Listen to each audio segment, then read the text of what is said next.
ভারতের উত্তরপ্রদেশের ঝাঁসি শহরের প্রথম নারী অটোরিকশা চালক অনিতা চৌধুরী মর্মান্তিকভাবে হত্যার শিকার হন গেল সপ্তাহেই। এরপর থেকেই এই হত্যাকাণ্ড নিয়ে ছড়িয়েছে চাঞ্চল্য। সন্দেহভাজন দুজনকে গ্রেপ্তার করা হলেও পুলিশের কাছে নতুন তথ্য আসে মূল আসামি অর্থাৎ অনিতার সাবেক স্বামী মুকেশ ঝাকে গ্রেপ্তারের পর। 4 জানুয়ারি নয়াবাদ পুলিশ স্টেশন এলাকায় রাতে অনিতার গুলিবিদ্ধ রক্তমাখা নিথর দেহ পড়ে থাকতে দেখা যায়। পাশেই উল্টে ছিল তার অটোরিকশা। এরপর অনিতার বর্তমান স্বামীর অভিযোগের ভিত্তিতে শিবম এবং মনোজকে গ্রেপ্তার করতে সক্ষম হয় স্থানীয় পুলিশ, কিন্তু মূল আসামি মুকেশ ঝা রয়ে যায় ধরাছোঁয়ার বাইরে।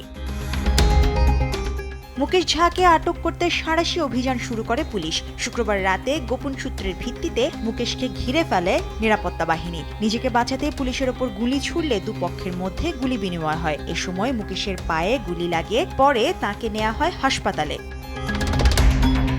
প্রাথমিক তদন্তে প্রেমের সম্পর্ক, বিশ্বাসঘাতকতা এবং প্রতিশোধের বিষয়টি সামনে এসেছে। পুলিশ জানিয়েছে 6-7 বছর আগে মুকেশের সঙ্গে অনিতার প্রেম ও বিয়ের সম্পর্ক ছিল, কিন্তু তাদের মিল না হওয়ায় সম্মতির ভিত্তিতে তারা আলাদা হয়। কিন্তু এই আলাদা হওয়াকে কখনোই মানেনি মুকেশ, তাই এত বছর পর এসেও প্রতিশোধ নিতে অনিতাকে হত্যা করে বসে সে।